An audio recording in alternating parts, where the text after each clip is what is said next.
Money going to Al Qaeda, money going to child trafficking.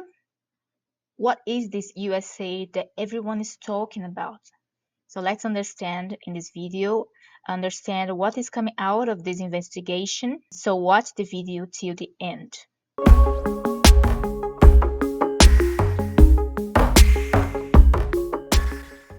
Welcome to the channel. My name is Lena Sakai. I'm Green Business Post editor, and today you're going to understand what this scandal of investigations on the agency USAID that has nothing of aid, and where is the American money going, money from taxes, and why it has everything to do with ESG.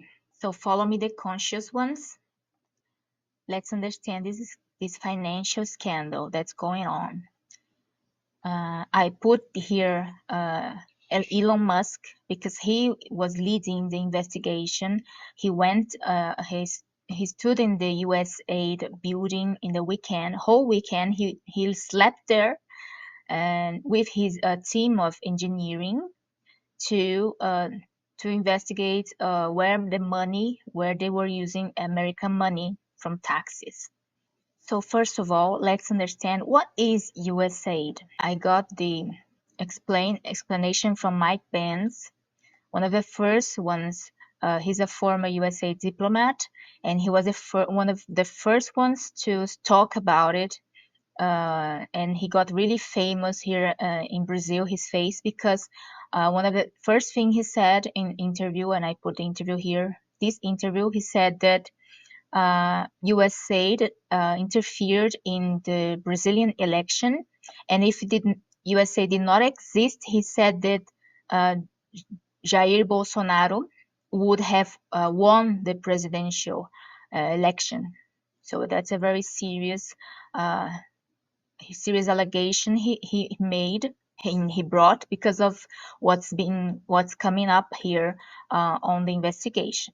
So Mike Pence explains that USAID is not a humanitarian aid money because we can confuse because of the aid in the name, but it's not. He says there's an agency called USA Agency of International Development. And he said it was created by John F. Kennedy in the 60s to organize where the money would go of three groups of entities that are the intelligence committees, Department of Defense, and State Department. So they were like investing the money and not in an organized way. Many times they would invest in the same region in a different way and separately. So Kennedy created this USAID to organize and orchestrate better the budget. And they say the budget, Mike Pence said 50 billions, but then the official channel from the President Trump said $150 billion that USAID has as a budget to invest and distribute the money. And what they have, where they have to put the money, it has to do with American interest. So it's the money of the Americans, their taxes. So they should use this money to bring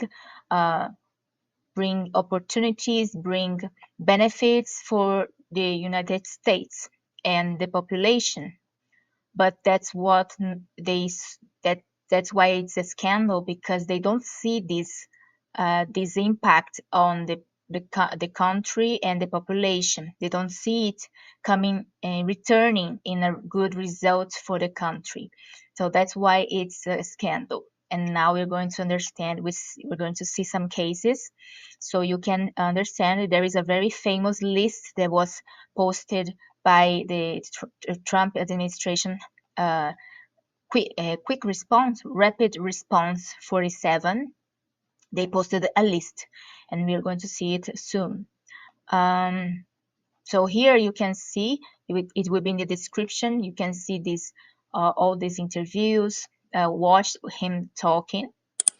And here we put the Senator Rand Paul calling Samantha Power, the former USAID administrator. She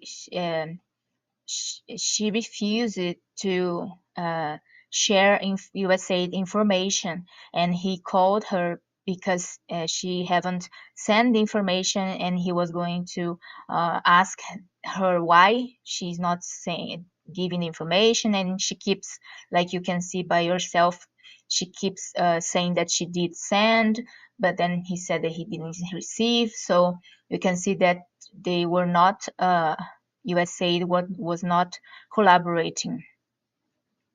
Here, so you can understand what people will post, will say about this DOGE. DOGE is the Department of Government Efficiency that Elon Musk leads for Trump administration, and it has to do reference to Dogecoin that Elon Musk likes, is an enthusiast. This is a White House spokeswoman talking about the list, and the list is here, uh, posted by Rapid Response 47, is official channel of the Trump administration. So they post the list here. You can see the post, and I put it here to read better. So let's read some, and you will see if that will bring America a benefit for the American population or the country. 7.9 million to teach Sri Lankan journalists to avoid gender binary languages. So it has to do with Sri Lanka journalists, nothing to do with America. 20 million for the Sesame Street show in Iraq. So it has nothing to do with American interest. More than $4.5 million to combat disinformation in Kazakhstan. So it has to do with Kazakhstan. These I don't know if there are more information on this. $2 million for sex changes and LGBT activism in Guatemala. So what this will bring to United States. So these are some, and you can read all of them so you can see by yourself if that would bring benefits for if you're American for you. And here I will bring the scandals, of course. So here we have a testimony, a former USAID employee, and he hasn't. I won't be able to explain everything. I will just put the main issues. But he explains one of the first trainings that he received on day. So I suggest you read this because it's very weird. But the main point he brings is that the journalist from Fox News asked him, his name is Mark Moyar, and asked him how USAID used to justify its projects because the projects needed to bring America kind of a benefit, future returns in some way. So and so he says, and as a whistleblower, he says that this agency is very efficient in naming their projects in order to avoid national objectives. He gave an example. If they want to fund a feminist book group in a certain country, they say it's a counter-terrorism program because feminists are key to fighting terrorism. And you know that women is not a key to fight terrorism. Usually men that goes to war take guns, they go to field because men are stronger biologically. They're stronger and than women. Women stays at home to take care of children, family. So this is a lie. And so here in his statement, it gets clear that USAID knew what they were doing. They knew that they were not using the money appropriately, and they used these artifices of naming to avoid problems, to mislead what they were doing. So that's a very important statement he made.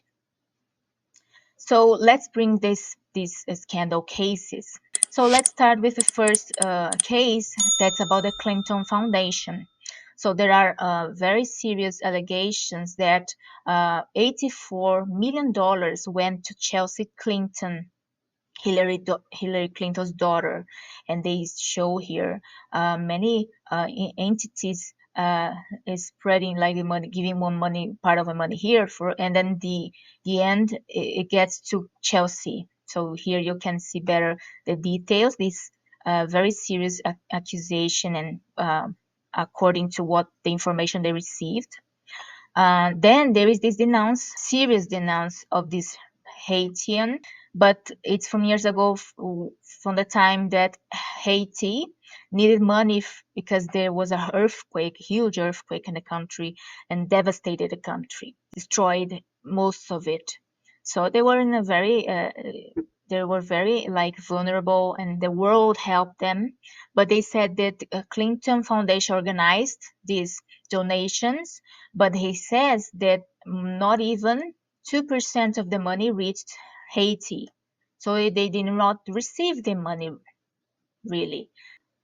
Then we have some people criticizing some politicians that they are against this investigation, and they're making like noise on against USAID investigation instead of making noise about these catastrophes, these disasters that happened inside the country, North Carolina and California and Hawaii.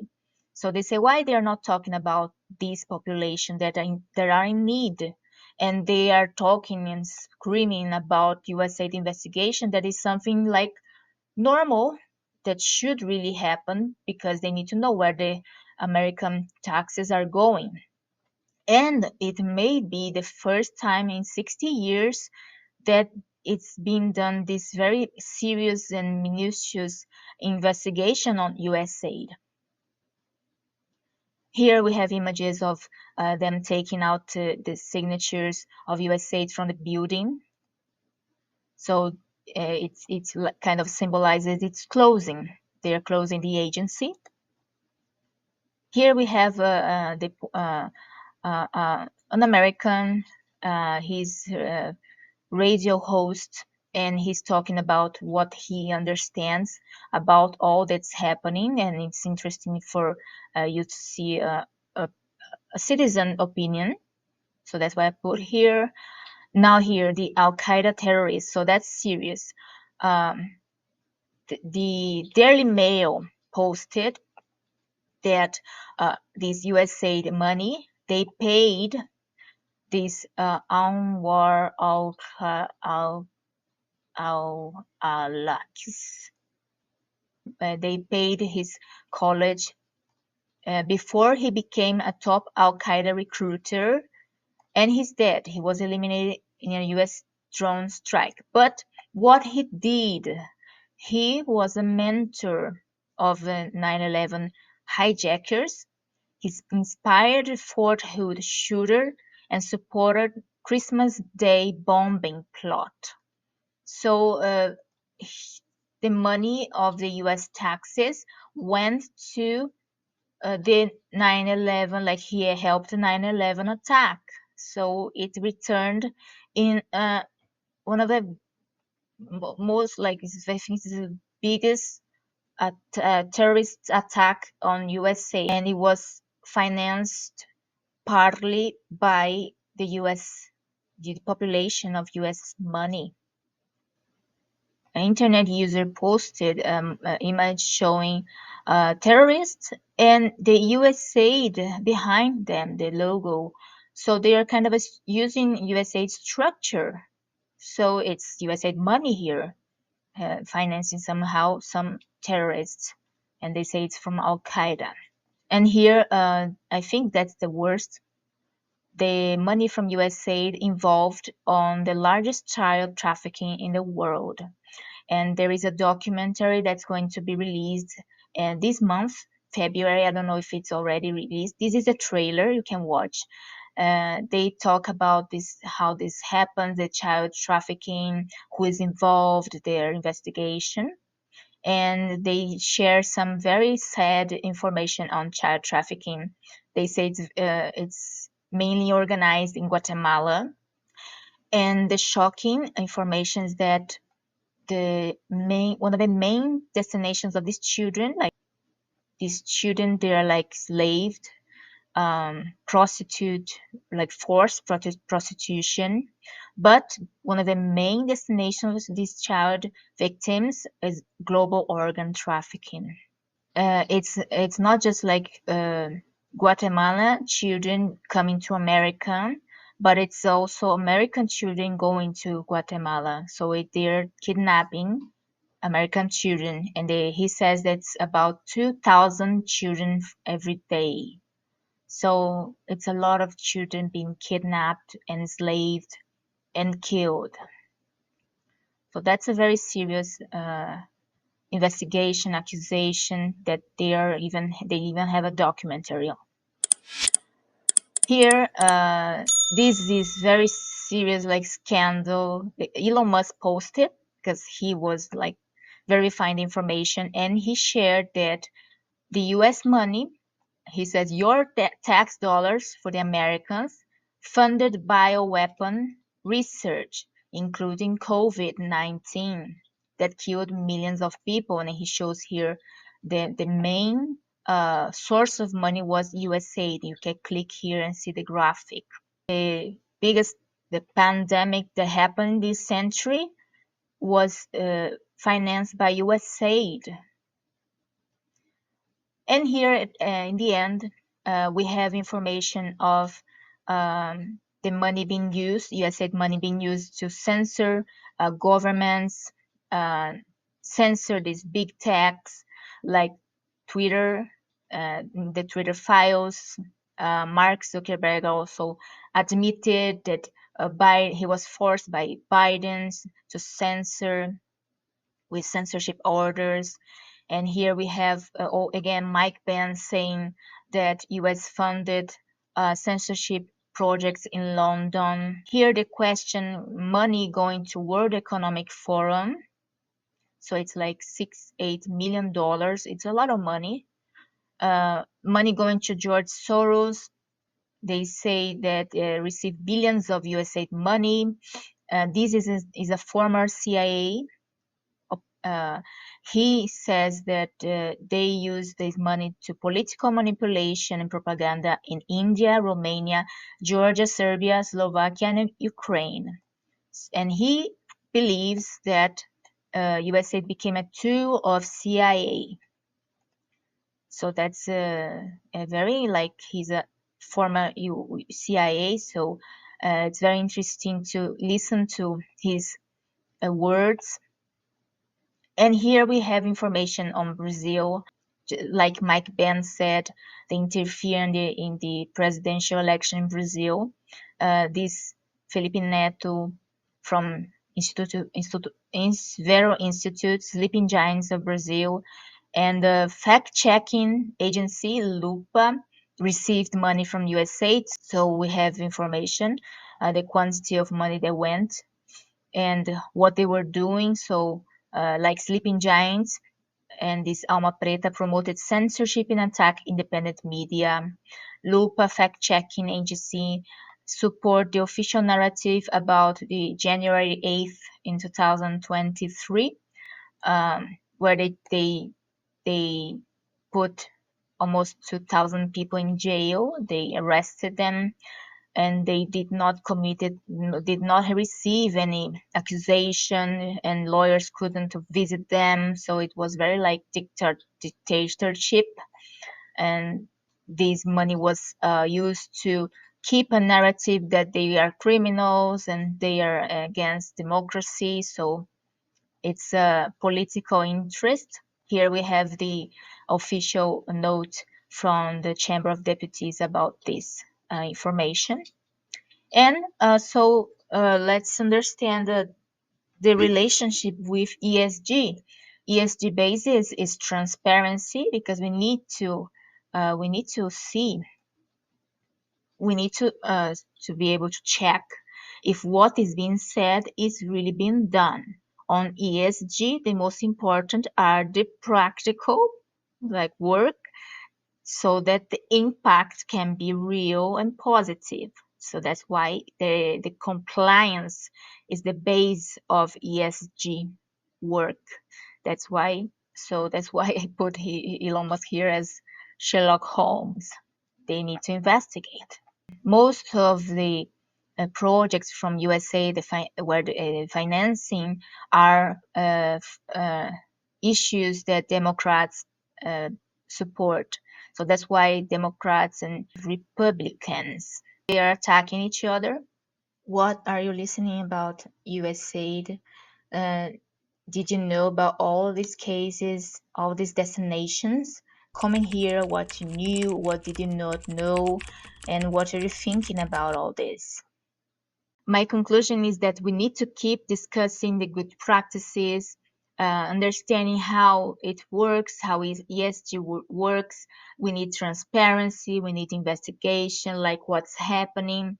It may be the first time USAID is being investigated in this scale. We need to keep discussing this work, the management, and the issues and the execution. So here we have many issues and executions. USAID is clearly uh, has a conflict of interest. The professionals inside of it, that were inside of them had a conflict of interest. They were using their own interest and not for the country and putting money on it. So it's a conflict of interest. So it's not a good practice. It's not ESG. It's not going to cause a positive impacts. It's not going to work for the objective of the agency. If this content added somehow to your repertoire, like and share it with someone that might benefit from it. Don't forget to subscribe to our newsletter in the description because social media not always notify everyone. This was the content of today, Green Business Post, Responsible Impacts for Sustainable Communities.